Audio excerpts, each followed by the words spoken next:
Très bien, bonsoir tout le monde.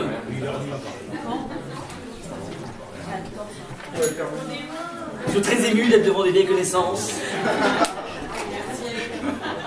Ça rappelle le bon vieux temps. Très bien, on va, essayer de s'informer un petit peu sur les parachutes qui se déroulent sous nos yeux depuis quelques temps, depuis l'ouverture du livre de Shemot. Tout le monde sait que le livre de Shemot, le livre des nombres, est le livre dans lequel nous allons vivre à la fois cet enfermement, cet enlisement dans l'exil de l'Égypte, dans cet esclavage d'Égypte, ça c'est la première partie, et puis on va avoir des acteurs qui vont nous sortir de cette boue, de cette gadoue, et ces acteurs sont essentiellement Moshe, Myriam, Aaron, qui vont nous extraire de cela. Il est évident qu'on parle d'un événement qui s'est passé il y a plus de 3300 ans, mais comme disent les maîtres de la Kabbalah, chaque paracha, si Moshe Rabbeinu a mis en place une lecture de la paracha chaque semaine, de façon à finir dans une année la totalité de la Torah, c'est pas simplement pour s'informer du niveau culturel, c'est que à chaque paracha que tu vis, quel que soit le siècle que tu habites, quelle que soit ta religiosité, eh ben, elle fera écho à un problème personnel existentiel. Toujours, c'est toujours le principe. Donc il y a toujours un élément dans la paracha que je peux m'approprier, hein, au moins, si ce n'est une totalité, et plus je pénètre le texte, plus j'aurai une faculté, de comprendre ce qui se trame ici. C'est l'introduction, un titre d'introduction. Deuxième point d'introduction au niveau méthodologique. Il y a un travers dans lequel il ne faut pas tomber lorsqu'on ouvre les versets de la Torah, de la Bible. On a toujours des personnages qui sont des gentils et des personnages qui sont des méchants. Ouais. Abraham, il fait partie des Yitzhak, c'est des gentils. Maintenant, Esav, plutôt méchant. Ouais. Pharaon, plutôt crapule. Ouais. Donc, a priori, ça fonctionne un petit peu dans un schéma manichéen. Il y a les gentils et les méchants. Le yin et le yang. Ouais. Les forces du mal et les forces du bien. Et le risque, lorsqu'on regarde les choses de façon si grossière, si manichéenne, c'est de se dire, voilà, je sais qu'il y a des gentils, qu'il y a des méchants. Baruch Hashem, moi je connais l'histoire, on descend de la bonne souche, ouais. C'est-à-dire de Yaakov, et Yaakov, les enfants de Yaakov, ensuite Moshe, et les méchants, l'enfer, c'est toujours les autres. C'est une lecture, un abord du texte qui est extrêmement dangereux, parce que finalement, lorsque tu vas ouvrir le texte, tu vas absolument pas apprendre quoi que ce soit. Le texte de la Torah se présente à tes yeux pour que tu fasses cet effort de comprendre que fondamentalement, nous sommes beaucoup plus proches du personnage de Esav que de celui de Yaakov. Nous ressemblons en plein de points à la démarche et au mode de fonctionnement de Esav. Et la Torah te présente un modèle qui s'appelle Yaakov, qui est là pour te hisser vers une asymptote, vers une bonification de toi-même qui s'appelle Yaakov. Donc, la lecture dynamique, intéressante, qui va te chambouler, qui va opérer chez toi une velléité de grandir, c'est la lecture qui sera basée sur, ok, analysons le personnage qui est décrit comme quelqu'un de mauvais, qui est le méchant de la bande, et si on le voit dans quelle mesure, en fin de compte, c'est pas qu'il est gentil, c'est qu'on a nous aussi des points communs avec lui, et essayons de voir comment nous pouvons chercher dans les personnages qui sont les gentils, comme Abraham, Yitzhak, Yaakov, comme Moshe, Aaron et Myriam, des antidotes de ce phénomène. C'est ce qu'on va faire ce soir, on va essayer d'analyser exactement ce qui se trame chez Pharaon, de voir dans quelle mesure on ressemble beaucoup à Pharaon, et de voir dans quelle mesure Moshe, Myriam, Aaron nous proposent un chemin pour pouvoir grandir par rapport à ça. C'est donc la deuxième remarque étymologique. Maintenant, on peut, qu'on est fort, on peut attaquer le texte. Je m'inspire pour cette secours. Deux sources de deux rabbins contemporains. Le premier, avec le CTV, il s'appelle Rav Avigès, j'ai déjà cité ici.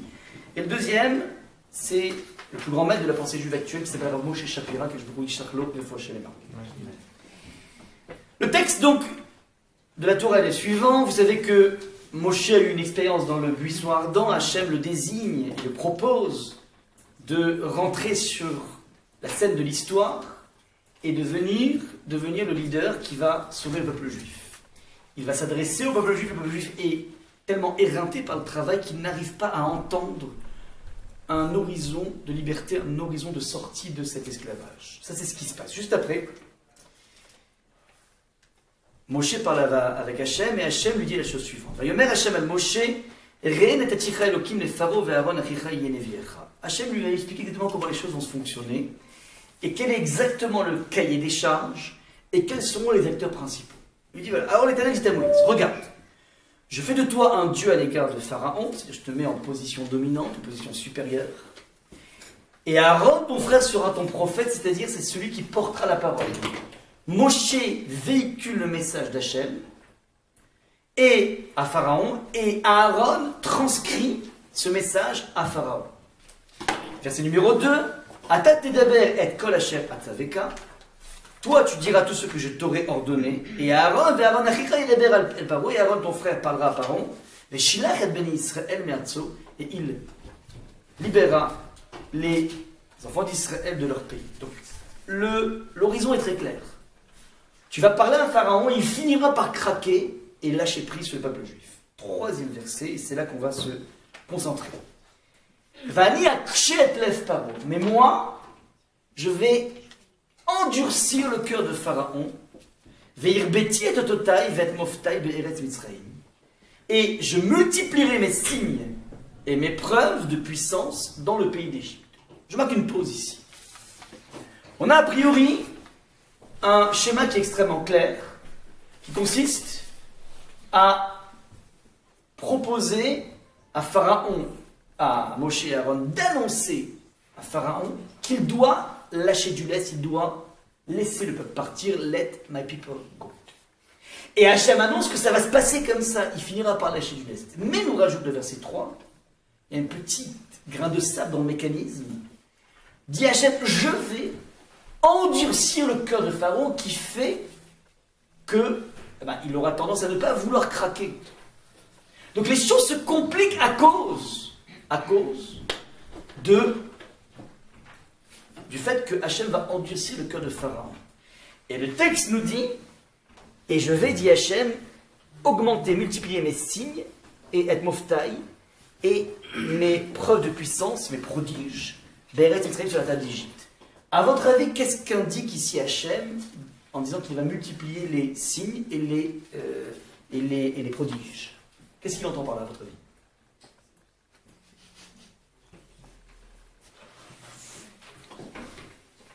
C'est quoi les signes, c'est quoi les prodiges?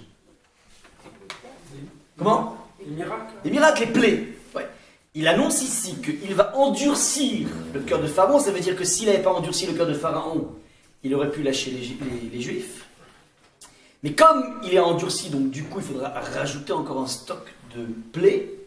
Et il prévient qu'il va multiplier les signes et les prodiges, les preuves de puissance. Quelle est à votre avis la nuance entre Hot, qui s'appelle un signe, qui va être multiplié, et les Moftaï qui s'appellent des prodiges? C'est-à-dire quoi qu'il y a deux types de choses qui vont être envoyées sur l'Égypte? Qu'est-ce qu'on entend par deux types de choses? Qu'est-ce que ça peut être deux types de choses? Alan, qu'est-ce que t'en penses?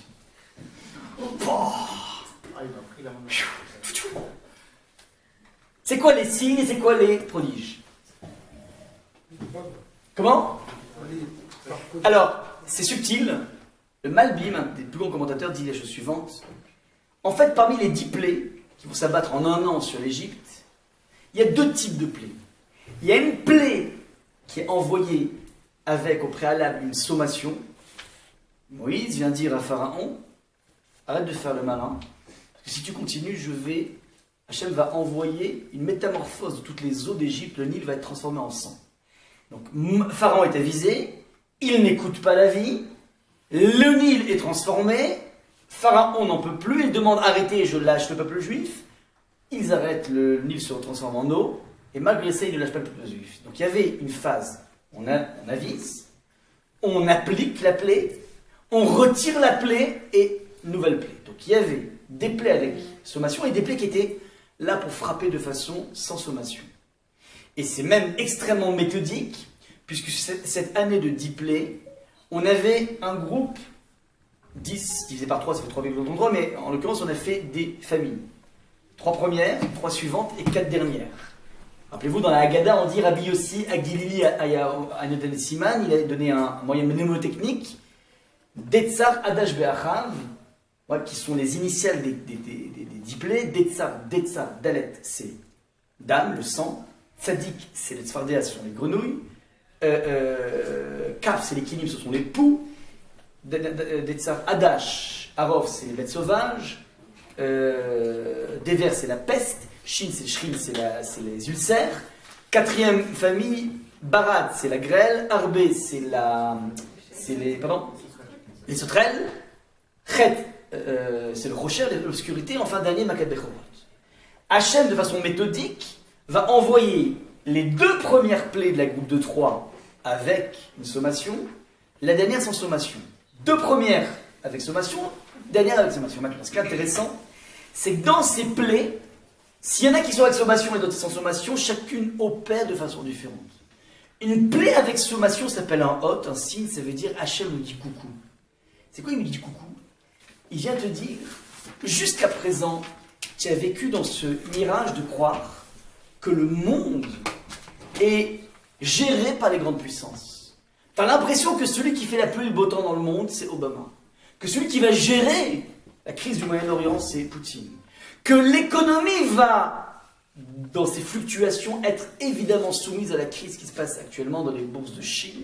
Et donc, on s'habitue au fur et à mesure à voir le monde dans des systèmes de causalité très proches. Si à ça, c'est parce que Obama, si à ça, c'est parce que Poutine, si à ça. Et on en oublie qu'il y a quelqu'un qui tient les ficelles en permanence qui s'appelle le bon Dieu. Cette situation dans laquelle nous nous trouvons aujourd'hui est une situation dans laquelle se trouvaient les bénis Israël, et pour sortir de ce mensonge, alors Hachem va petit à petit, de façon méthodique, envoyer des indices, des signes, des clignotants pour dire non, non, c'est moi qui gère tout. Regarde le sang, le Nil, donc qui est un espace macro, un grand espace, se métamorphose en sang, et c'est assez incroyable parce que toutes les sources des Égyptiens étaient en sang, mais les sources chez les Juifs étaient de l'eau. Et lorsque un Égyptien allait se servir chez un Juif, son verre devenait du sang. Bref, il y avait une métamorphose absolument incroyable. Je gère le monde macro. Et les plaies vont aller en décrescendo du macro au micro. On commence par les grands espaces, qui s'appellent le Nil. Deuxième espace, c'est les Tzfardim, ce sont des petites créatures. Troisième espace, c'est les Kinim, c'est des poux. Les poux, c'est déjà très petit. Et on arrive au sommet de l'infinitésimal, de l'infini petit. C'est la dernière plaie qui s'appelle la mort des premiers-nés. Pourquoi c'est infinitésimal? Parce que, étant donné, c'est là un point très intéressant, étant donné que l'Égypte avait une culture adultérine, c'est-à-dire que tout le monde trompait tout le monde, les maris, les femmes, il n'y avait aucun système de fidélité conjugale. Alors, le premier-né d'une famille égyptienne est toujours en fonction du papa. Or, c'est le premier enfant du papa, le premier garçon du papa. Or, dans toutes les familles, ils se rendaient compte que c'était jamais le premier qui mourait, mais c'était le troisième qui mourait. Ça veut dire que les 2 premiers avaient été conçus par le facteur ou par un autre facteur, peu importe. C'est-à-dire que le peuple égyptien a pris conscience que Hachem avait une maîtrise de tous les grands espaces, des bêtes sauvages, de la peste, des mécanismes internes, des poux, tout ce que tu veux, mais il avait aussi une maîtrise de du moindre spermatozoïde qui est venu percuter un ovule, celui-là oui et celui-là non, et donc Hachem arrivait à discriminer exactement qui était le véritable aîné, c'est-à-dire le premier enfant du mari, par opposition au premier qui avait été déjà conçu par d'autres personnes. Sous-entendu, il y a ici une démonstration qui dure 1 an du fait que Akadosh Baruch Hu, premièrement, interfère en permanence dans la nature. Ça, c'est la première des choses qu'on apprend. L'année des plaies était ce qu'on appelle la grande école de la Emouna, G-E-E. Grande école de Emouna, ça veut dire les juifs et les non-juifs se sont petit à petit reconnectés avec cette idée qu'Hachem maîtrise tout ce qui se passe. Premier point. Deuxième point, ça c'est pour les Otot, donc pour les signes. Deuxième point, pour les Moftim, les prodiges, c'est des plaies qui venaient sans prendre garde, sans prévenir. C'était une façon de frapper, de punir les Égyptiens. Ça, c'est ce qui se passe au niveau de l'organisation méthodique des plaies. Maintenant, le verset numéro 3 nous dit un truc assez intéressant. Il nous dit que Akadosh Baruch Hu va d'une certaine façon piper les dés. En temps normal, Pharaon aurait dû lâcher les Juifs, s'il n'avait pas été endurci dans son cœur. Mais qu'est-ce qu'a fait Hachem? Hachem endurcit le cœur, et ça évidemment ça pose une question essentielle. Tu es en train de piper le libre arbitre. C'est-à-dire que normalement, en temps normal, la personne aurait craqué, dit bon ok maintenant c'est fini, partez, allez-vous-en. Et Hachem, il met en place un système dans lequel Pharaon s'entête encore de façon à multiplier les plaies. Finalement, l'histoire de l'Égypte aurait pu durer un mois. On se retrouve avec 12 mois de douleur, de souffrance, et du peuple égyptien et des Juifs qui attendent de sortir de l'hiver. Tout simplement parce que Hachem a décidé de bloquer le mécanisme en empêchant Pharaon de lâcher les peuples juifs. C'est évidemment une question essentielle à poser au niveau de ce qui s'appelle le libre arbitre maintenant. Regardez le Rashi, ce qu'on va utiliser, c'est le Rashi. Le Rashi assez incroyable. Le Rashi nous dit la chose suivante. Parce qu'il a résisté avec méchanceté et qu'il s'est dressé contre moi, donc je l'ai endurci. J'endurcis le cœur parce qu'à la base, attention, c'est pas depuis le début. Les 5 premières plaies sont dues à l'entêtement de Pharaon. Pharaon résistait. Pharaon ne voulait pas laisser le peuple juif partir, il résiste. Et ce n'est qu'à partir des 50 plaies où Hachem va en faire un instrument. Je lis ici. C'est parce qu'il a résisté avec méchanceté qu'il s'est dressé contre moi que Hachem décide d'endurcir son cœur. Maintenant, faites bien attention à ce que dit Hachem. Il est bien connu devant moi que les nations idolâtres ne sont pas sereines pour faire un repentir total. Ainsi, donc, sous-entendu, les idolâtres n'ont pas de sérénité dans leur vie, et étant donné qu'ils n'ont pas de sérénité, ils sont incapables de faire un repentir sincère. Ainsi, en voie de conséquence, est-il bon pour moi que son cœur s'endurcisse de manière à ce que je multiplie mes signes contre lui, et qu'alors vous reconnaissiez, vous, ma puissance? Cependant, pour les 5 premières plaies, il n'est pas écrit Hachem endurcit le cœur de Pharaon, mais le cœur de Pharaon s'endurcit. Je fais un résumé rapide de ce Rashi. Il y a 3 points dans ce Rashi. Premier point, un axiome qu'il faut essayer de démontrer, mon truc qui est flanqué par Rashi. Un idolâtre, par opposition aux Juifs, un idolâtre, du fait de son absence de sincérité, est incapable de faire un repentir sincère. Première axiome. Deuxième chose qui est marquée dans Rashi, vu que l'idolâtre, de toutes les façons, il est incapable de pardon sincère, vu son absence de sérénité, d'apaisement, alors à partir de là, ça vaut le coup, nous dit Rashi, d'utiliser cette faiblesse pour en faire un instrument du châtiment. Troisième partie dans Rashi, quand je fais la chirurgie du Rashi, les enfants d'Israël en tirant un enseignement, regardez bien ce qui est marqué. Ainsi est-il bon pour moi que son cœur s'endurcisse de manière à ce que je multiplie mes signes contre lui, et qu'alors, vous reconnaissez-vous les Juifs, ma puissance. Sous-entendu, je vais le frapper pour exhiber auprès de, pas de eux, de vous, ma puissance. C'est ça qui est marqué ici dans Rashi. Donc, je répète, il y a 3 points dans Rashi. Premier point, un axiome dont on ne sait pas d'où il vient, que un idolâtre est par définition dans un manque d'apaisement, et dans le tourment. Et ce tourment entraîne cette incapacité d'un pardon sincère. C'est bon. Secondo, puisque c'est comme ça, alors allons-y, utilisons cette faiblesse de Pharaon de façon à montrer aux enfants d'Israël ma puissance. Ce Rashi demande au moins 4 questions. Marqué ici dans le document ABC. Premier point, lorsque tu dis que les idolâtres n'ont pas d'apaisement, n'ont pas de nachatrouach, n'ont pas de tranquillité, tu es en train de créer une démarcation avec le peuple juif. Lui, apparemment, le peuple juif se caractérise par une certaine forme de tranquillité. Je dis que dire que les juifs sont apaisés, sont tranquilles, me paraît extrêmement bizarre. Extrêmement bizarre. J'aurais plutôt tendance à dire qu'un juif, en général, est plutôt du genre tourmenté. Ça, c'est le juif simple. Si en plus on ajoute les Ashkénazim, ouais. Alors, en général, c'est plutôt des gens qui sont particulièrement tourmentés. Vous connaissez la blague?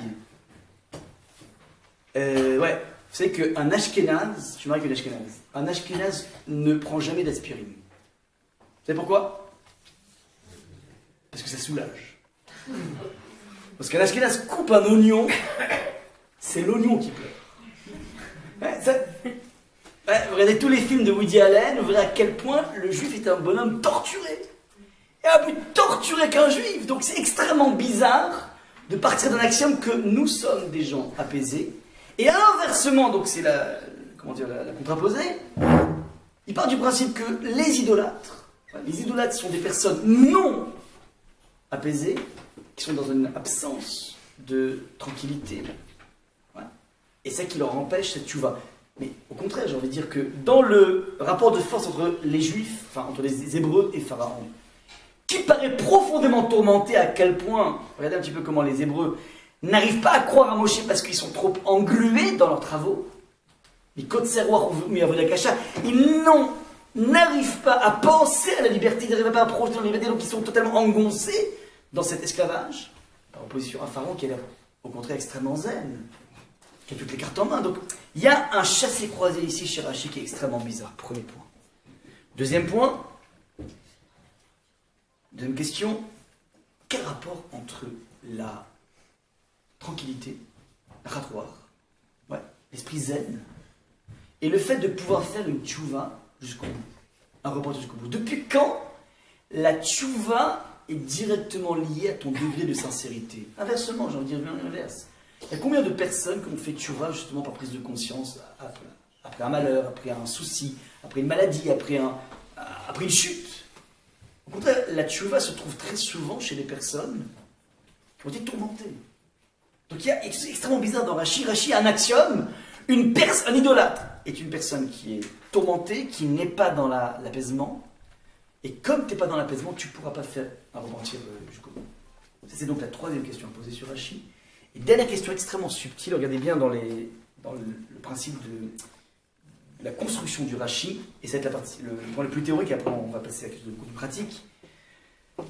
Rachi semble dire la chose suivante. Première partie dans Rachi, il y a un distinguo entre les Juifs, entre les Hébreux et les idolâtres. C'est qu'un idolâtre, et l'Égypte était idolâtre, est une personne qui n'a pas de tranquillité. Et les Juifs a une tranquillité. Ainsi, dans le Rachi, est-il bon pour moi que son cœur s'endurcisse de manière à ce que je multiplie mes signes contre lui? Ça veut dire, puisqu'il y a ce distinguo entre les idolâtres et les non-idolâtres, alors, du coup, donc par voie de conséquence, je vais frapper l'idolâtre, qui ne pourra jamais arriver à une vraie tchouva, de façon à montrer quelque chose au non-idolâtre. Quel rapport? Si quelqu'un ne peut pas faire tchouva, alors ok, tu l'élimines et puis c'est tout. Et tu laisses partir le peuple. Qu'est-ce que tu as besoin? D'utiliser la personne idolâtre qui ne pourra pas accéder à une tchouva complète. Qu'est-ce que tu as besoin? De prendre cette personne et de l'utiliser pour montrer au non-idolâtre, c'est-à-dire à l'hébreu, ce que tu fais par ta puissance. Vous comprenez le problème logique qui se passe ici? Je l'ai marqué dans les mots suivants. En quoi la vue de la plaie, donc la plaie qui va s'abattre sur l'Égypte, confirme cette différence entre hébreux et idolâtres. Ça veut dire, il y a une différence entre les hébreux et les idolâtres, ouais, qui va impliquer cette attitude à Kadosh Baruch Hu. Mais quel rapport avec le début du Rashi? Le Rashi dit, voilà, il y a un idolâtre et un non-idolâtre. Ils ont une relation à l'apaisement qui est totalement différente. Ouais. Si c'est comme ça, alors je vais frapper celui qui n'est pas apaisé, l'idolâtre, de façon à exhiber quelque chose auprès du non-idolâtre. Mais il n'y a pas de lien logique entre les deux. Donc il peut y avoir deux choses, voilà. Il y a ce qu'on appelle une différence entre les idolâtres et les non-idolâtres. Et à part ça, on va régler le compte aux idolâtres. Et pourquoi lier à ce qui précède? On t'a exhibé une différence entre l'idolâtre et le non-idolâtre, et qui t'amène ensuite à dire, alors si c'est comme ça, alors je vais faire quelque chose. Je suis idolâtre qui va, par ricochet, attraper le non-idolâtre. Vous avez compris le questionnement? C'est un maître du XVIe siècle qui pose cette question sur Rachi. Donc il est venu décortiquer Rachi. Il dit voilà, il y a un problème de logique dans Rachi. Ce sont les quatre questions essentielles auxquelles il faut poser. Je répète. Premièrement, cet axiome, comme quoi quelqu'un qui est idolâtre est forcément dans le non-apaisement et donc il ne pourra pas faire de tchouva, donc on ne comprend pas du tout. Deuxième chose, qui t'a dit que les idolâtres sont au contraire. L'idolâtrie est le système le plus rassurant. Vous savez pourquoi c'est rassurant? Parce que l'idolâtre, c'est quoi? C'est j'ai un problème. J'ai peur qu'il n'y ait pas de la pluie pour mon champ, je suis agriculteur. Je prends un enfant, je le sacrifie, et la pluie tombe. Et ça a marché. Il devrait toujours marcher. Ça fonctionne pas. Impeccable. Quand tu crois en quelque chose, ça fonctionne. Donc c'est rassurant, c'est tranquille. Le système inversement non idolâtre, notre système, est beaucoup plus aléatoire. On passe notre temps à prier, c'est jamais automatique. Les choses sont beaucoup moins automatiques. J'ai envie de dire inverse. Le système non idolâtre est un système beaucoup moins rassurant. Donc on a ici un méli-mélo dans Rachi assez complexe. Ouais. D'où provient tout ce qui est marqué ici dans Rachi? Alors, est-ce qu'on est clair au moins au niveau des questions? Est-ce que l'atmosphère est bien brumeuse? On va maintenant essayer de solutionner de façon suivante. Ce que j'ai appelé dans le grand 2 la psychologie des choix. Je m'appuie ici sur une Gemara, un personnage du Talmud qui dit les choses suivantes. Ce Talmud extrait, comme à l'accoutumée, un texte de la Torah qui parle d'un déplacement géographique de personnages. Le texte de la Torah est dans la partie de Chukat qui dit Alken yomuru hamoshelim bo'u cheshbon. Ainsi, on dit les gouverneurs bo'u cheshbon, let's go, allons à Cheshbon. Cheshbon, c'est une ville. Donc les gouverneurs dirent allons à Cheshbon. C'est une phrase dans une paracha qui va être extraite et exploitée par le Talmud de la façon suivante. Rav Shmuel, fils de Nachman, dit quel est le sens du verset ainsi dit ceux qui dominent? Les dominateurs. Ouais. Ça veut dire quoi les dominateurs? Réponse du texte, ce sont ceux qui dominent leur nature. Qu'est-ce qu'on appelle les gouvernants? Ce n'est pas des gouvernants au niveau politique, c'est des gens qui savent se gouverner, qui savent se maîtriser, qui ont un self-control. Ça, c'est ce qu'on appelle un gouverneur dans le vocable élaboré de la Torah. Deuxième point, bo'u cheshbon, venez faire des comptes. Littéralement, venez faire le compte universel de la perte que cause une mitzvah par rapport à ce qu'elle nous fait gagner. Et le salaire d'une faute par rapport à ce qu'il nous fait perdre. Ce Talmud est un Talmud révolutionnaire, je répète. Il vient extraire donc du texte de la Torah les véritables personnes qui ont un self-control, qui arrivent à se dominer, à dominer leur nature, sont des personnes qui sont passées par un cheminement qui est le suivant. En face d'une possible ascension en spiritualité qui se traduit, qui se cristallise par la pratique d'une mitzvah, ils ont au préalable, avant de décider, par exemple, voilà, je décide maintenant de faire Shabbat, je décide maintenant d'aller à un shiur hebdomadaire, je décide maintenant de consacrer 1 heure par jour d'études, ils ont d'abord au préalable réfléchi qu'est-ce que ça va leur apporter, évidemment, parce que sinon, quand tu entames quelque chose, évidemment, tu veux tirer de cette expérience quelque chose, mais ils ont fait aussi au préalable le calcul, mais combien ça me coûte? Combien ça me coûte d'aller écouter un rabbin plutôt que d'aller danser sur une piste de danse? Ils ont fait ce calcul comptable, au niveau sentimental évidemment. Venez, viens, on s'assoit, on dit, c'est sympathique. Ouais, d'aller danser, d'aller s'amuser, d'aller faire les soldes maintenant. Il paraît que déjà maintenant il est de 70%. Je ne voudrais pas remettre le couteau dans la plaie. Bravo d'être venus si nombreux et si nombreuses. Mais tu dis, mais je suis en train de perdre des belles affaires là. Plutôt d'aller écouter un barbu, enfin, un barbu, imaginez, peu importe. Oui. Mais c'est-à-dire, il y a quelque chose. Alors, la Torah te dit, tu dois, donc, Talmud te dit, prendre conscience, premier point, que choisir c'est forcément un sacrifice. Implique un sacrifice. Que lorsque je m'engage dans Shabbat, c'est évident que je vais perdre quelque chose. Je gagne quelque chose, mais je dois être conscient de ce que je gagne, et si je rentre dedans parce que je suis attiré par ça, mais c'est évident que je vais perdre quelque chose. Et cette conscience de la perte doit être à ton esprit, pas pour t'empêcher, mais pour te permettre de faire un choix puissant. C'est en toute connaissance de cause de tout ce que je vais perdre en décidant de fermer ma boutique Shabbat que je décide de faire Shabbat. Je ne rentre pas dans une dimension, dans un cheminement spirituel en me disant, en me mentant moi-même, mais non, je ne perds rien. Le plaisir est futile, de toute façon, la matérialité, qu'est-ce que je m'en fiche? La matérialité, qu'est-ce que je m'en fiche des sons? Ça, c'est pour les gens qui sont, matérialistes au possible. Non, moi, c'est pas grave, les sols, je m'en fiche. Non, ne te mens pas. Ne te mens pas. On aime la sape, on aime la fringue, on aime l'argent, on aime la richesse. Ne joue pas cache-cache par rapport à ça. Et au moment où tu fais un choix, sois exactement conscient de ce que tu sacrifies. Pas pour ne pas faire ce choix, mais de façon à être béton dans ton choix. C'est donc ce que j'ai marqué ici. Ouais. Ne pas essayer, par exemple, des gens qui disent dans Shabbat, voilà, bon, je veux bien faire Shabbat. Et ils sont poussés aussi, mais t'inquiète pas, que je beaucoup te le rendra au centuple. Surtout, t'inquiète pas, t'inquiète pas. Tu fais un sacrifice pour Hachem, mais c'est pas un sacrifice parce qu'en fait Hachem va donner beaucoup plus.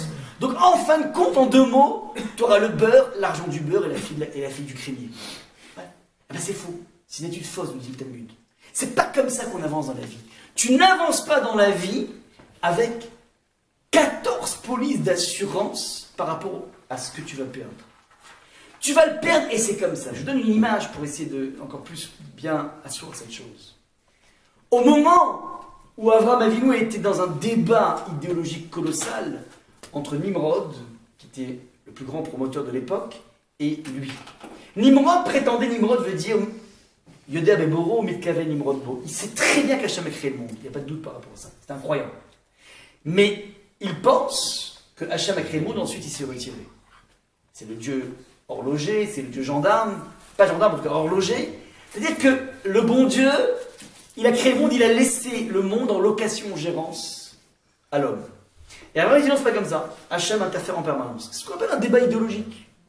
Est-ce qu'il existe une ashgacha pratique, c'est-à-dire une surveillance permanente du bon Dieu, de ce qui se passe, du moindre arbre, du moindre brin d'herbe qui pousse, de la moindre respiration qu'il insuffle chez chacun, ou bien non, il a mis en place un mécanisme qui s'appelle le loi de la pesanteur, qui s'appelle tous les mécanismes naturels, et puis bon, le monde va comme il veut. Ensuite, l'homme doit prendre en main son destin pour gérer le monde. Pourquoi c'est tellement important cette divergence binôme qui justifie que Nimrod va mettre en tôle Abraham, il va ensuite lui proposer de dire écoute, soit tu abdiques, soit tu te jettes dans la fournaise ardente. Pourquoi c'est tellement essentiel? Parce que si je pars du principe que Hachem a laissé le monde dans les mains de l'homme, alors je peux justifier le darwinisme social, je peux justifier le loi du plus fort. C'est juste sur cette terre, c'est parce que je suis plus fort en pensée tout. Et c'est la loi qu'Hachem met en place puisqu'il a livré le monde aux hommes. Mais si je dis qu'Hachem surveille le monde, alors ça veut dire obligatoirement qu'on a des comptes à rendre. C'est-à-dire que si tu es sur une terre, il faut la mériter. Ouais. Le monde n'est pas une aristocratie, mais une méritocratie. Tu mérites des choses. Et ce débat est un débat colossal puisqu'il a des implications géopolitiques colossales, puisque Nimrod était le plus grand promoteur. Il avait conquis Israël, il avait tout conquis. Et finalement, laisser l'idée d'Abraham germer que finalement il faut mériter sa terre, c'est quelque chose qui remet en cause tout l'empire de domination du monde. Et c'est ça qui gêne Nimrod, qui justifie, parce que si c'est un débat idéologique, tu penses que le bon Dieu, enfin, le bon Dieu était avant la terre, que la terre était avant le bon Dieu, toutes ces questions philosophiques, tu vas pas mettre quelqu'un de prison parce qu'il ne pense pas comme toi. Oui, je te mets en prison parce que sinon, tu es en train de mettre en péril tout mon empire. Ça, c'est systématique au niveau d'Abraham maintenant. Abraham. Nous dit le Midrash un truc incroyable. Au moment, donc il dit, écoute, tu n'as pas abdiqué, tu penses vraiment qu'Hachem intervient en permanence, alors on va vérifier. Tu vas maintenant te jeter dans cette fournaise ardente. Il le pousse dans la fournaise ardente. Au moment où il est projeté, Abraham, à ce moment-là, il ne savait pas qu'il y aurait un miracle. À ce moment-là, il dit, ok. Alors ça veut dire qu'il n'y a pas d'interférence divine en permanence. Il conclut Abraham au moment où il s'apprête à tomber dans la fournaise, que finalement, Nimrod avait raison. C'est ce qui est marqué dans le Midrash. Et il se jette, et il est sauvé. Demande le Rav de Brisk, c'est un truc incroyable, il dit, je ne comprends pas. Si tu en arrives à la conclusion que Nimrod avait raison, pourquoi tu te jettes? Pourquoi tu n'habites pas? Réponse du Rav de Brisk. Parce que ma vie, c'est le produit de mes choix. Et Abraham, son choix, c'était de dire et de croire que Hachem interfère. Eh bien, je vais jusqu'au bout dans ce choix. Je suis entier dans ce choix, quitte à en mourir. Vous comprenez ce qui se trame ici? La ligne de démarcation extrêmement claire qui est marquée dans Rachi entre le monde de l'idolâtrie et le monde, comment dire, des Hébreux, c'est que paradoxalement, le monde des Hébreux est un monde qui subit une oppression absolument colossale, et le monde de Pharaon est un monde qui est dans une liberté totale, dans une puissance totale. Mais nous dit ici Rachi, Pharaon est un idolâtre, et un idolâtre vit sans apaisement. C'est-à-dire sans apaisement, c'est-à-dire c'est un individu qui ne sait pas faire des choix. On l'a vu, au moment où il a une plaie, il récupère en pleine face cette plaie, il abdique, il dit ok c'est bon, on peut laisser le peuple partir. Dès que la plaie s'en va, il dit non, on vous revient. Ça veut dire que dans le choix de laisser le peuple partir, il n'arrive pas à être entier par rapport à ce choix. Il n'arrive pas à être entier parce que le moteur essentiel de sa vie, c'est la recherche d'un confort. C'est ça en fait ce qui se trame dans le monde de l'idolâtrie. L'idolâtrie, c'est un système qui paye parce que dès que tu as un problème dans l'amour, dans la parnassa, dans le fric, dans la relation, alors tu vas avoir telle et telle déesse, tel et tel droit, tel et tel Poséidon, telle et telle mythologie, qui va te régler ton problème. Ce sont des docteurs qui sont là pour gérer tes problèmes. C'est un système dans lequel tu t'enfermes dans un monde qui est axé essentiellement sur le confort. Ça, c'est ce qu'on appelle le monde de l'idolâtrie. Je ne suis pas en train de dire qu'il ne faut pas vivre dans le confort, mais je dis que ça ne doit pas être ma raison d'être. Mishnah qui est assez intéressante, qui dit que, qu'on ne peut pas prendre au pied de la lettre, qui dit que le cheminement spirituel est un cheminement qui est basé sur le fait que tu dois être capable de manger, de boire de l'eau, de manger du pain, de t'asseoir par terre et de vivre de façon extrêmement chiche. On n'est pas en train de prôner ça du tout. Mais si ton choix de vie, ton choix d'ascension spirituelle, t'amène à une condition qui a l'air, délicate, il ne faut pas que ce soit une raison de renoncer, de faire machine arrière. Un choix que tu mets en place doit être un choix qui est un choix béton parce que tu sais exactement à quoi tu t'attends. À partir de cette définition du monde du choix, et ça je dis c'est quelque chose qui est, je pense, le nœud du problème actuel des nouvelles générations. Et surtout nous les Français, on a appris de façon radicale à réfléchir, mais on n'a jamais appris à décider. Je me rappelle quand j'avais fait un bac, à l'époque c'était des bacs C, j'avais plein de choses. J'ai fait un bac C parce qu'en fait, ça permettait d'avoir le maximum d'ouverture. Parce que quand tu arrives au bac, il faut choisir. Ah, vas-y, médecine, sup, HEC, papa. Toute la palette est devant toi et tu sais pas quoi faire. Et ça, c'est quelque chose qui est typiquement français. Je me rappelle en Allemagne, ils voyagent beaucoup, ils apprennent beaucoup à mûrir. Ils apprennent à goûter à eux-mêmes et dès la seconde, ils sont déjà orientés vers médecine. Ça veut dire, quelqu'un qui va être médecin, dès la seconde, il étudie des choses dans le canon de la médecine. Les personnes sont beaucoup plus mûres, ils sont beaucoup plus confrontés à la vie. Le drame du monde français, c'est justement cette incapacité. On est capable de réfléchir, on n'est pas capable de prendre une décision. Et pourquoi on n'est pas capable de prendre une décision? Parce qu'on ne fait pas ce bilan dont on parle, Bo Cheshbon, dans lequel, oui, j'ai décidé de marier avec cette personne, et je suis tout à fait conscient de tel et tel défaut. Et c'est avec ces défauts que j'ai envie de bosser. Je ne suis pas en train de me leurrer en me disant soit, on va métamorphoser au monde de l'amour les défauts. Je ne suis pas en train de me leurrer en disant, non, il n'y a pas de défaut. Non. Je suis extrêmement clair. Et malgré cela, je fais ce choix. J'ai décidé de faire tel business et je sais exactement quels sont les risques qui sont liés à ce business. Et malgré cela, je prends cette attitude proactive qui s'appelle, je fais ce choix. Je ne me laisse pas mener par le mouvement de la vie. Ça, c'est le point essentiel. Pharaon est l'individu qui, en fonction du confort, va choisir ou pas une attitude. Et c'est exactement ce problème dont on répond à partir de ce principe aux questions essentielles. Qu'est-ce que Rashi va nous dire qu'un idolâtre n'est pas dans la sérénité, donc il ne pourra pas aller jusqu'au bout dans sa démarche? Parce que fondamentalement, l'absence d'authenticité dans un choix, c'est-à-dire cette prise de conscience de tous les risques du choix qui implique ce que je vais faire, cette faculté de calculer ce que ça me coûte et ce que je gagne, génère chez l'individu une faculté de ne pas assumer son choix. Donc la personne ne sera pas dans l'apaisement, il ira dans une direction un peu partout. Il n'aura pas une démarche logique, une démarche qui s'appelle son cheminement. Il n'aura pas le goût de lui-même, primo. Secondo, il ne pourra pas engager un chemin jusqu'au bout, shalem, complet, parce que finalement, il est en permanence phagocyté par le baromètre. Est-ce que ça me fait du bien ou ça ne me fait pas du bien? Il n'est pas en train de réfléchir à quelque chose de long terme. Donc, par définition de Rashi, un idolâtre, un individu qui est ancré dans une obsession du confort, est un individu qui ne pourra jamais aller jusqu'au bout. Inversement, le peuple juif qui, lui, palpe une réalité complexe, difficile, est un individu qui n'est pas déconnecté de la réalité. Il n'est pas dans un monde de fantasmes. Lui est quelqu'un de beaucoup plus proche de sa propre vie, malgré bien que ce soit une vie qui soit dure. Maintenant, il nous reste à comprendre le maillon qui a été proposé par Rashi, que fondamentalement, étant donné qu'il y a ce distinguo, alors ça vaut le coup d'endurcir le cœur de Pharaon. L'idée est la suivante. Le peuple juif au début a refusé de sortir par Moshe. Akadosh Baruch Hu va exhiber sa force, pas pour dire que j'arriverai à vous faire sortir cette situation qui peut nous faire sortir, mais en exhibant sa force, Hachem va montrer au peuple juif, regarde ce que je fais, quel type de châtiment je donne. Un individu qui était un sadique dans sa façon de traiter un juif, va dans la mer Rouge couler comme de la paille, c'est-à-dire il va couler à petit feu. Un individu, un tortionnaire, qui aura simplement fait exécuter les lois sans y prendre du plaisir, alors lui va couler comme du plomb, il va mort subite. Et un individu qui aurait été entre les deux, c'est-à-dire pas trop bourreau, mais pas trop non plus compatissant, lui va mourir comme une pierre, elle tombe doucement, pas aussi vite que le plomb. Sous-entendu, Hachem va exhiber sa puissance de punition pour montrer au peuple juif, ne croyez pas que le bon Dieu c'est le Père Noël. L'aventure spirituelle demande un sacrifice.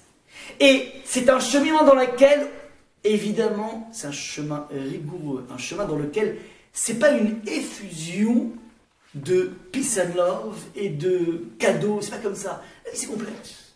Et il faut que tu sois conscient. Et il faut que tu es conscient, toi, le peuple juif, c'est-à-dire, j'utilise l'absence de lucidité de Pharaon pour donner cette lucidité au peuple juif par rapport au sacrifice de sortir d'Égypte. Ça veut dire, ne crois pas qu'en sortant d'Égypte, ça va être le Club Med. Sache que Hachem, c'est un monde de rigueur. Et je te le montre par ces plaies qui va te permettre, toi, le peuple juif, de faire un choix qui est un vrai choix. Tu vas choisir en connaissance de cause. Vous comprenez le Plessistram ici? Ça, c'est toute la subtilité de Rachi. Premier point, un choix n'est un choix qu'à partir du moment où tu es conscient de tous les dégâts qu'implique ce choix.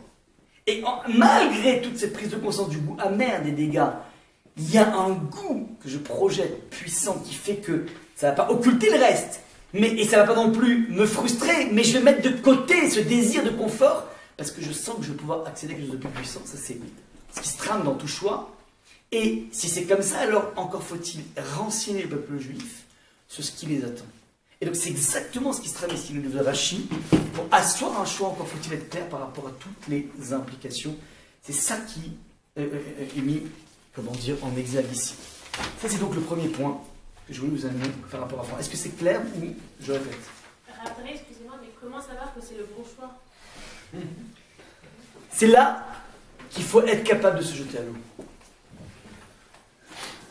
On ne peut pas, il n'existe pas de solution de coton, ça n'existe pas. La vie, c'est pas du coton. La vie, il y a une expression en hébreu qui s'appelle Chaim Zelo pique-nique. La vie, c'est pas un pique-nique. Ouais. Tu peux faire des pique-niques de temps en temps, mais tu peux pas toute ta vie être en pique-nique, c'est comme ça. Ouais. Choisir, c'est toujours sacrifier quelque chose. Et la lucidité, c'est se dire, voilà, ce défaut, cette embûche, ce problème, eh ben, j'en suis conscient, je ne l'occulte pas, et je vais avancer avec ça. Je choisis toujours, évidemment, les qualités de mon conjoint, de ma conjointe, mais je choisis aussi les défauts avec lesquels j'ai envie de bosser. Et il y a des défauts avec lesquels je ne pourrais jamais bosser, et des défauts avec lesquels j'ai l'impression que je ne pourrais jamais bosser, mais c'est peut-être un leurre, c'est lié à une peur de mon engagement, et là, il faut que je sois extrêmement lucide avec moi-même. Mais quoi qu'il en soit, le jour où je décide de rentrer sous la roupa, le jour où je décide de prendre ce business, ce boulot, je suis tout à fait conscient que ce ne sera pas forcément une partie de... Ce sera évidemment un plaisir, mais il y aura des moments qui ne sont pas évidents. Ouais. N'arrêtez de fantasmer. Hein. Ça arrive de se disputer dans un couple, et ça arrive même relativement régulièrement. Et ça qui est extrêmement constructif. Ouais. C'est pas peace and love. C'est des fois war and love. Ouais. C'est comme ça. Ouais, bien net, il faut savoir. Mon épouse m'en a parlé récemment, il dit fais attention parce qu'il y a des gens qui fantasment un peu trop, s'imaginent comme ça, qui ont une voix dans les cheveux plein et compagnie et tout, mais ça arrive quand il y a des scènes de ménage. Et les scènes de ménage sont extrêmement constructives.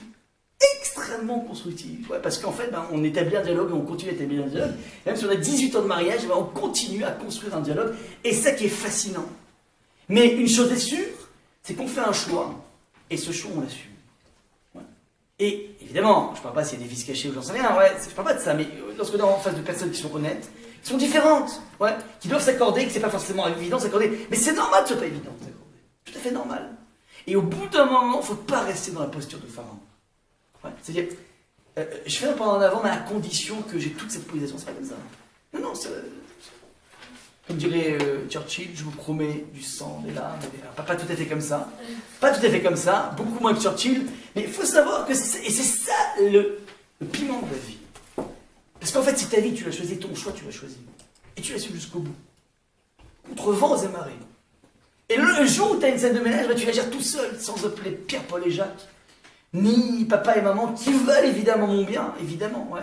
Sauf qu'ils ne se rendent pas compte à quel point en voulant mon bien, ils peuvent massacrer tout simplement l'ossature, l'étanchéité d'un couple. C'est ça en fait le point essentiel. On touche du doigt ici l'idée.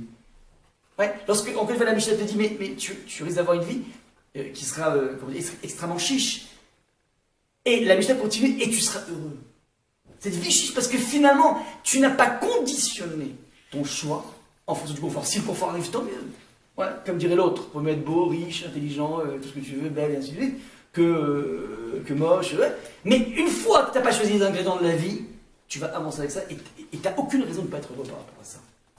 Pharaon est un bonhomme profondément esclave. Et les Juifs, dans leur connaissance de cette torpeur de l'esclavage, sont des personnages profondément libres, paradoxalement. Le schéma, c'est l'esclavage des Juifs et la liberté de Pharaon, mais c'est exactement l'inverse qui se passe au niveau des couches les plus essentielles, psychologiques, psychiques, tout ce que tu veux. C'est ça qui se trame ici. C'est ça que j'ai croisé qui est génial. Et la Torah te présente un Pharaon parce qu'on est tous des pharaons. Nous sommes tous des personnes qui voulons le beurre et l'argent du beurre. Ouais. Combien de fois j'ai vu des personnes qui m'ont dit, ouais, bon, je suis prêt à faire Shabbat si je double mon chiffre d'affaires le reste de la semaine. C'est-à-dire, en 2 mots, tu veux que le Shabbat te coûte rien. Mieux que ça, il te rapporte. Mais qui t'a dit que c'est comme ça? Qui t'a dit que le bon Dieu a prévu ça pour toi? Qu'est-ce que t'en sais? Si Shabbat est suffisamment puissant, alors ok, même si ça va être très complexe au début. Mais au moins, celui qui est conscient que ça risque d'être très complexe au début, son choix c'est un vrai choix. C'est un choix coûte que coûte. Et c'est là qu'il se réalise. Je ne sais plus quel philosophe avait dit être libre, c'est choisir. C'est contrainte. Rousseau. Il n'est pas dit c'est choisir contrainte. Là, je dis pas tout de la même façon. Pas tout de la même façon. En fait, je suis con. le choix le plus simple dans la liberté. Ouais, c'est être capable de savoir que j'aurais telle dernière fois. Ouais, possible, tout à fait. Ça peut se rejoindre comme ça. Voilà. Deuxième point essentiel que je voudrais vous amener ici. Là, par rapport à cet endurcissement du cœur de Pharaon, donc vous avez compris ici, on a parlé de la deuxième phase. Hachem endurcit le cœur de Pharaon. Mais avant ça, le terrain était déjà préparé. Pharaon s'était entêté. C'est pas que d'entrée de jeu, on a pris une marionnette, on s'est dit, tiens, celui-là, il va me servir pour l'histoire. Non, non. T'as à la base un candidat qui est insupportable, qui est profondément entêté. Ok, toi, t'es entêté jusqu'au bout. Alors, tu sais, je vais utiliser comme une marionnette. Mais c'est pas une marionnette depuis le début. Au début, nous dit Rachi qu'il y a eu 5 premières plaies, c'était le moteur essentiel de l'entêtement, c'était Pharaon et non pas Moshe. Et non pas Hachem. Maintenant, on va travailler sur l'entêtement de Pharaon qui va nous renseigner essentiellement aussi sur quelque chose d'essentiel par rapport à nous. Le texte de la Torah dit Vayechazek lev Paro velo shamay lehem ka'asher diber Hashem. Le cœur de Pharaon persista et il leur céda point, ainsi qu'il l'avait prédit l'Éternel. Donc c'est un fait. Il est entêté, on n'arrive pas à bosser avec lui. Il ment, il dit oui, après il dit non, bref, impossible de bosser. Il ne s'est pas décidé. Le texte dit Va yomer Hashem al Moshe, kaved lev Paro. Hashem dit à Moshe le cœur de Pharaon est opiniâtre. Ma'el Sheverham. Il refuse de faire partir le peuple. Ce verset paraît répétitif. On savait déjà du verset numéro 13. On savait qu'il est opiniâtre, on savait qu'il refuse. Qu'est-ce que rajoute à votre avis le verset, comment dire, numéro... Est-ce que tout le monde a pu...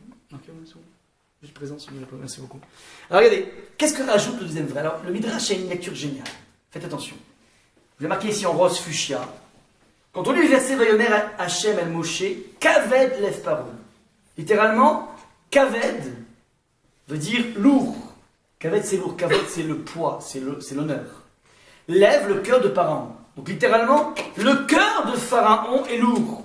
Il est entêté. Sauf que Kaved veut dire quoi ici en hébreu? Le foie, c'est un organe essentiel, le foie. Et littéralement, le Midrash a une lecture extrêmement sophistiquée qui est la suivante.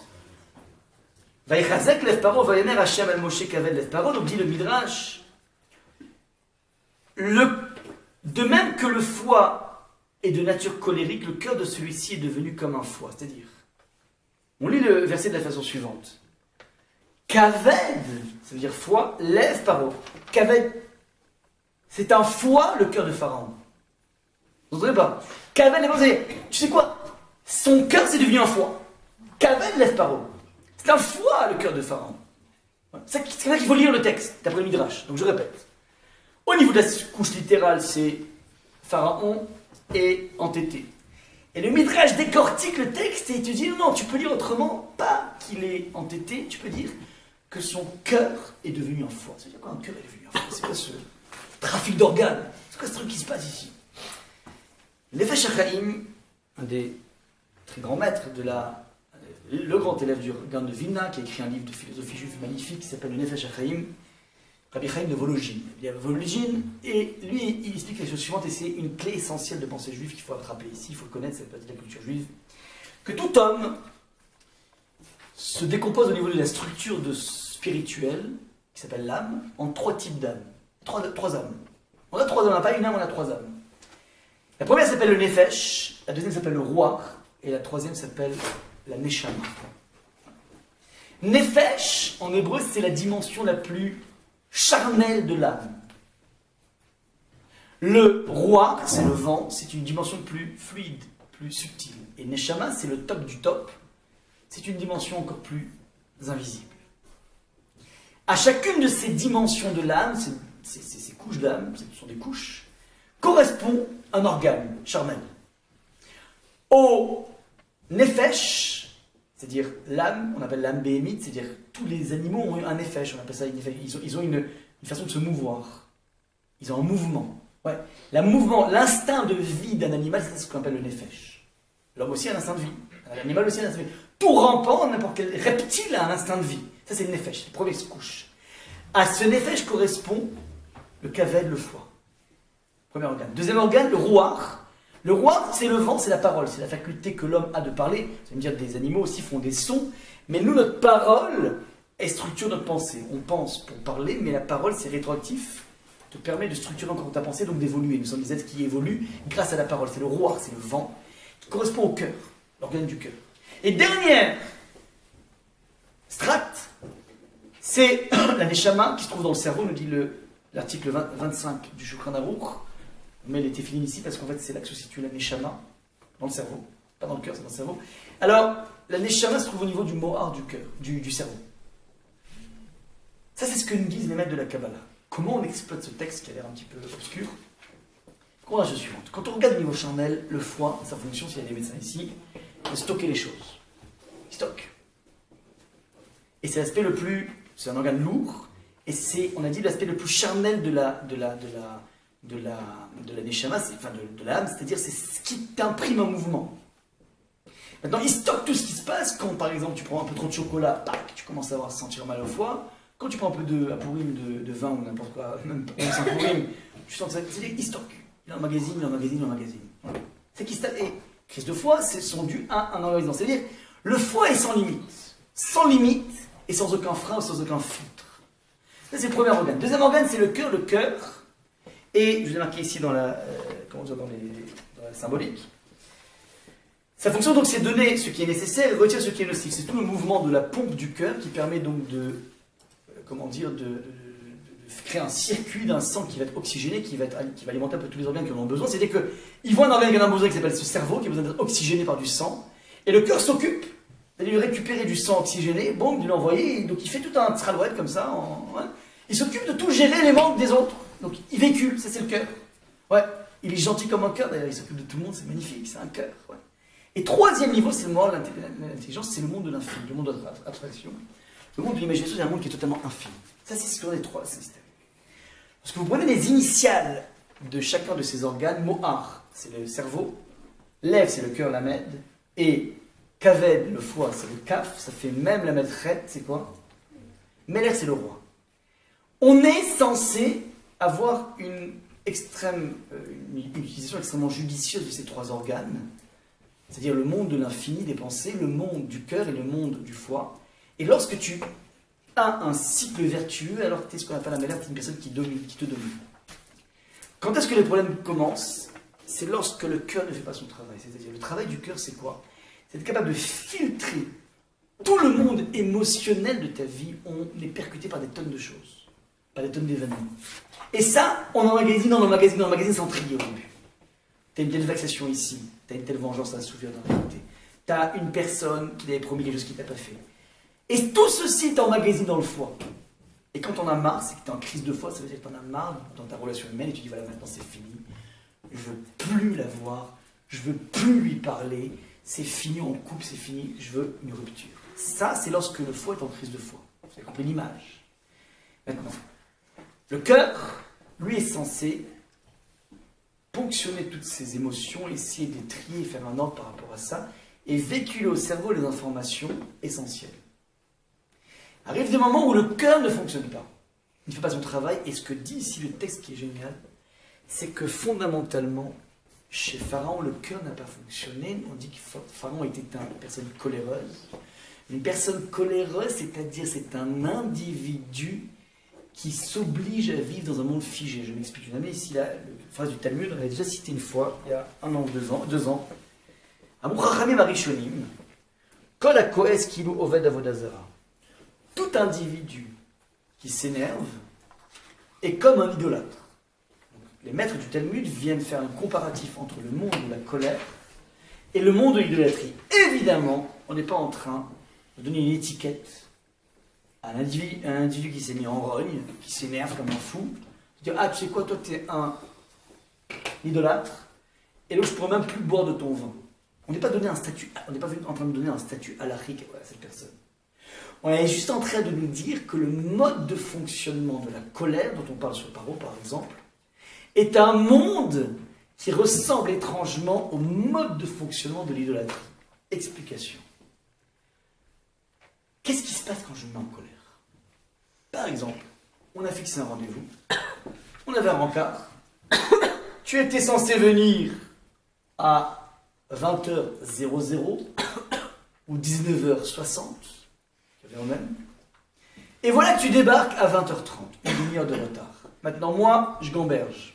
20h, 20h01, 20h05, 20h10. Et plus je gamberge, plus le scénario que je me monte de ma réaction par rapport à ton retard, lorsque tu vas débarquer avec la bouche en cœur en me disant « Désolé, je suis un petit peu en retard », plus les minutes passent, plus mon scénario s'aggrave. C'est-à-dire que si 5 minutes, je tirerai un peu la grimace. Dans ma tête, je m'imagine tirer la grimace. Si c'est 10 minutes, je vais mettre mes mains en disant bah écoute, c'est compliqué, avec un soupir. Et si ça augmente, alors là, je sens que ma colère va monter. Et je sens que si la personne débarque au bout d'une demi-heure, alors là, je vais me vénérer comme c'est pas possible. Si c'est comme ça, je te ferai plus confiance, je veux plus des rendez-vous avec toi. Bref, je me filme déjà ça. Voilà. Regardez. Donc je répète, nous créons des scénarios réactionnels en fonction de la gravité. Non, c'est bon, je vais pas. En fonction de la gravité de l'attente. C'est-à-dire, en fonction de la gravité du schéma que j'avais mis en place, je voulais que tu viennes à 20h, tu es venu à 20h30. Et ça va me créer un nouveau schéma qui s'appelle ma réaction au bout de 20 ans. Maintenant, la personne débarque à 20h30 avec un motif de malade. Je suis désolé, j'étais dans une prise d'otage. Zut, alors là, je peux pas mettre ça sur le compte de la nonchalance, ouais. Mais je suis tellement, moi, énervé, et j'ai tellement construit ce schéma que je suis ligoté par ce schéma. Et donc ma réaction va être la suivante. Alors ok, alors je sais pas moi, envoie un SMS. Non, t'as pas compris. Prise d'otage. Si je mets ma main dans la poche, il me tue. Bon ok, mais alors, mais qu'est-ce que tu foutais là-bas? Mais qu'est-ce que tu foutais? J'ai une prise d'otage dans une banque, j'allais tirer de l'argent, ouais. Je suis tellement, comment dire, engoncé dans ce schéma que j'ai créé, que je n'accepte aucune espèce de liberté de comprendre que la vie, elle peut être spontanée. C'est exactement ce qui se passe dans l'idolâtrie. L'idolâtrie, c'est un système figé. Tu sacrifies un enfant, boum, la pluie elle tombe. Tu donnes telle et telle offrande, boum, t'auras de la, comment dire, tu seras heureux dans ton business. Ça veut dire que c'est un système qui ne souffre aucune interférence du divin, c'est-à-dire de la spontanéité. C'est donc ça que veut dire le texte. Le monde de l'idolâtrie, le monde de la colère est un monde qui ressemble étrangement au monde de l'idolâtrie. Pharaon est un individu qui, étant donné qu'il n'a pas mis en place ce travail de filtre que doit faire son cœur, on va expliquer comment on construit son cœur, est un individu qui ne peut que métamorphoser son cœur en foi. Ça veut dire qu'il ne sera qu'une marmite bouillonnante d'émotions et de ressentis, sans aucune espèce de connexion avec son cerveau qui pourrait lui permettre de garder le gouvernail. Combien on rencontre dans la vie des gens qui sont extrêmement élaborés au niveau intellectuel, qui sont capables de résoudre des situations très fortes, mais lorsque ça se rapporte à eux, ils sont totalement opaques. Comment opaques? C'est-à-dire que tu leur dis, voilà, il y a eu telle et telle personne qui a fait ça et ça, comment tu jugerais? Il te juge justement comment il faut faire. Je dis, mais si cette personne c'est toi, ah non, il refuse. Ça c'est le prototype de la déconnexion entre le monde du cerveau et le monde de mes émotions, de ce que j'ai envie. Le foie gère les envies, sans aucune discrimination. Il organise tout. Tu prends de l'alcool, il organise jusqu'au moment où tu as une véritable crise parce qu'il n'en peut plus. Mais il ne fait aucun filtre si ce n'est la mort de lui-même. Ça, c'est le mécanisme du désir. Maintenant, toi, tu as un cœur, tu as une possibilité de pouvoir faire fonctionner les choses, de faire filtrer les choses, de ramener la bonne information au cerveau. Et lorsque tu fais pas, tu es en train de créer petit à petit une déconnexion. Lorsque le cerveau est déconnecté, alors il se déconnecte de la réalité. C'est pour ça que Pharaon passe sa vie à croire qu'il est Dieu. Il croit pour de bon. Il s'improvise étant l'origine de l'humanité, il s'improvise tout. C'est-à-dire que le cerveau part en live parce qu'il n'a pas été jugulé par le contact avec la réalité. Ça, c'est ce qui se trame pour le personnage de Pharaon. Comment, dans la vie, on met en branle son cœur? Il faut savoir qu'en fait, le cœur est un muscle. C'est exactement comme le bodybuilding. Les personnes qui veulent faire, comment dire, de la musculation, ils vont dans des centres de musculation et ils apprennent à faire ce qu'on appelle des petits parcours. Si tu commences dans un centre de musculation à prendre des poids de 50 kg, tu fais ce qu'on appelle de la gonflette. Tu as rapidement des très beaux biceps.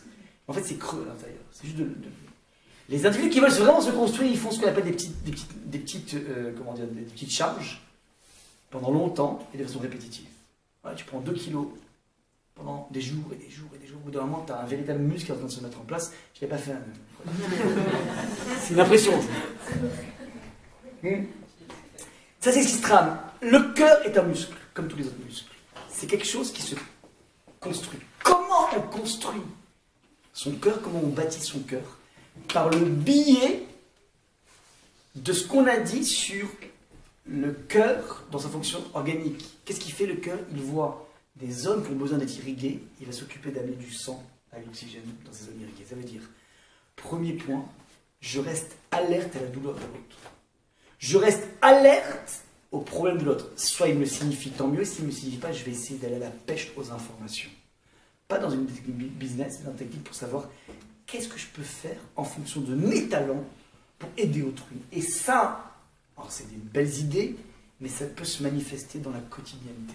Rambam dit, si tu veux par exemple donner à l'autre, alors il y a une mise de tzedaka. La tzedaka, il dit le Rambam, c'est beaucoup mieux de donner 100 fois 1 euro dans une caisse plutôt que 100 euros d'un coup. Parce que 100 euros d'un coup, c'est de la gonflette. C'est dur, ou 1000 euros, c'est dur, mais c'est de la gonflette. En revanche, tu as fait 1000 fois l'acte de prendre une pièce de 1 euro, c'est pas beaucoup, et de la mettre dans une caisse de tzedaka, tu es petit à petit en train de répéter en toi cet acte. Il y a des gens qui souffrent. Et je dois, moi, avec mes petits euros, être capable de faire le travail que fait le cœur. Ça, c'est ce qui se trame dans la quotidienneté. Je vous donne plusieurs exemples. On a dit que Pharaon, c'était l'antidote. Moshe était l'antidote de Pharaon, c'est-à-dire Pharaon est un individu qui a atrophié son cœur dans cette incapacité à s'ouvrir à l'autre, et donc il part en live au niveau de son fantasme, au niveau de son délire de lui-même. Moshe est l'antidote de Pharaon. C'est quoi l'antidote de Pharaon?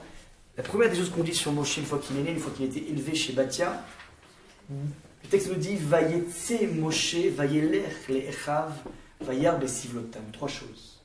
Vayetse Moshe, Libet Paro. Il est sorti de la maison de Pharaon. Ça veut dire, il est capable, Moshe, de sortir de toute son enveloppe, de tout son cocon natal, être capable de voir que si moi je suis un anti, peut-être, un anti-NANTI, peut-être que je dois m'extraire de cette bulle pour essayer de voir autre chose dans la vie. Première des choses, je dépasse, comment dire, mon confort.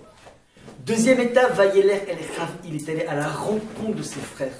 Très souvent, lorsque arrive devant nous un indigent, on essaie de ne pas croiser son regard, on essaie d'éviter le contact. Deuxième étape, je ne fuis pas le contact. Troisième étape qui est beaucoup plus complexe, Vayar Besivlotam, il est allé voir leur souffrance. Je peux voir mon frère sans être alerte à son problème. Troisième étape, c'est cette faculté d'essayer de dénicher chez l'autre c'est quoi son manque. Et peut-être que moi, je vais réussir à le combler. Et si j'arrive pas, peut-être que je vais me mettre en relation avec quelqu'un qui a besoin. Cette faculté de systématiquement être porté par rapport à autrui. Je sais que c'est un petit peu anti, on a parlé avec mon épouse.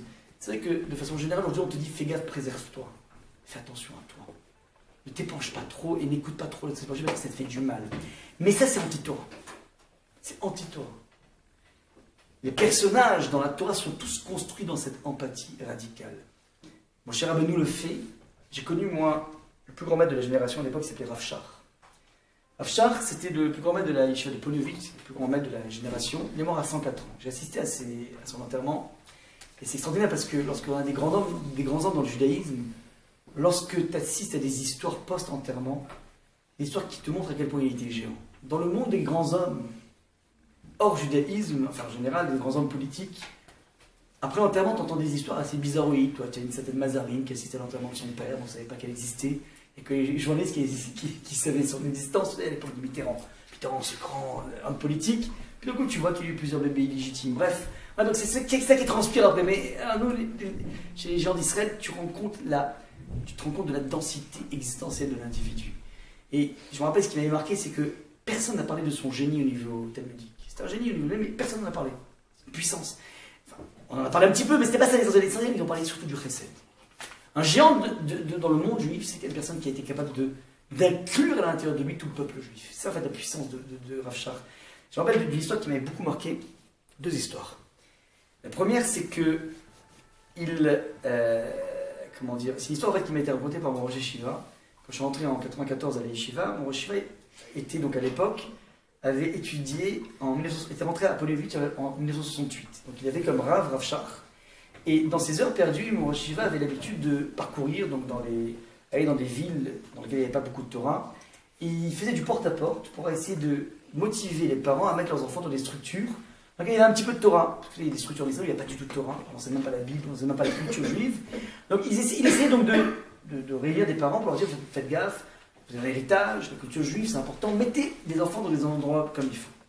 Et voilà qu'un jour un père s'adresse à mon Rosh Yeshiva et lui dit regarde, j'ai un doute, j'ai deux choix, soit je mets mon fils dans une super école, super niveau, super population, mais il sera pris jusqu'à 1 heure, après 1 heure il est dans la rue, l'école c'est fini. Ou bien une école beaucoup plus moyenne, mais il sera pris jusqu'à 5 heures, comment je fais? Alors, je ne sais pas comment faire. J'ai posé la question à Rav Shach. Il arrive donc à Ponevezh, il dit voilà, Rav Shach, j'ai une question à vous poser, ouais, très bien, voilà. Il lui présente le dilemme. Il dit écoute, je ne peux pas répondre comme ça, il faut que j'appelle les deux directeurs, pour jauger les directeurs, pour voir où est-ce qu'on va mettre cet enfant. À ce moment-là, il se trouve que donc, juste après, le lendemain, Rav Shach a perdu sa femme, son épouse. Donc mon Shiva, il dit, bon, j'abandonne l'histoire, j'attendrai une fois après les Shiva, après les 7 jours, on ira lui parler. Voilà que, durant les 7 jours, ils appelaient régulièrement des étudiants des Shiva pour compléter le minyan chez Rav Shach. Voilà que lui, il est pris dans un des groupes pour venir faire le minyan, pour venir faire la tfila avec Rav Shach. Et là, il avait Rav Shach le voit, il dit, viens ici, toi. Je dis quoi? Je vais te dire, c'était 1500 élèves déjà. Donc, viens ici, toi. Je dis, qu'est-ce qu'il y a? Il dit, mais pourquoi t'es pas venu me voir? Je dis, comment ça, vous êtes en Shiva, vous êtes dans les 7 jours, je ne peux pas. Je dis, mais non. Pendant l'enterrement, j'ai rencontré un des deux directeurs et j'ai pris la décision pour l'enfant. Parce que vous imaginez un individu qui perd son épouse maintenant, c'est pas une épouse d'il y a 10 ans. C'est une épouse, ils ont dû avoir à peu près, il avait 104 ans, donc il a dû avoir à peu près 70 ans de mariage. Parce que vous imaginez le degré de dépendance des deux. Son monde s'effondre. Et dans cet effondrement, il ne passe pas en déprime. L'individu est encore soucieux d'un inconnu. Où est-ce qu'on va le placer? Je ne sais pas si vous imaginez un petit peu le degré de faculté d'intégrer, comment dire, à l'intérieur de soi, le reste du monde. Deuxième chose sur Rav Shach qui m'avait énormément marqué, il avait et on finira là-dessus, il avait, comment dire, il avait une habitude comme ça qui était bizarre. Il faisait la tefila, il rentrait à la maison pour prendre le petit déjeuner, mais s'il arrivait après 8h du matin, il ne prenait pas de petit déjeuner. S'il arrivait à 7h55, il prenait un petit déjeuner, mais dès qu'il arrivait après 8h, il ne mangeait pas. Il sautait le repas du matin. Un jour, ses enfants lui ont dit, mais papa, pourquoi tu... Enfin, pas ses petits-enfants, lui ont dit, pourquoi tu fais ça? Alors, il a dit la chose suivante. Il a dit, voilà. À 8h du matin, c'est l'heure d'entrée de tous les juifs, de toutes les écoles d'Israël. Il dit, il y a des centaines de milliers de jeunes enfants juifs et juifs qui vont rentrer à l'école sans avoir fait Shema Israël. Sans avoir prononcé la phrase essentielle du peuple juif qu'on prononce tous les matins, matin et soir. Il dit, moi je ne peux pas manger, sachant que tous ces enfants ont une certaine forme d'orphelinat spirituel. Ça, c'était la puissance d'un individu qui vibre avec tout le peuple juif. Alors nous, on est très loin de ça. Mais on peut déjà, à son niveau, essayer d'intégrer autour de soi les choses.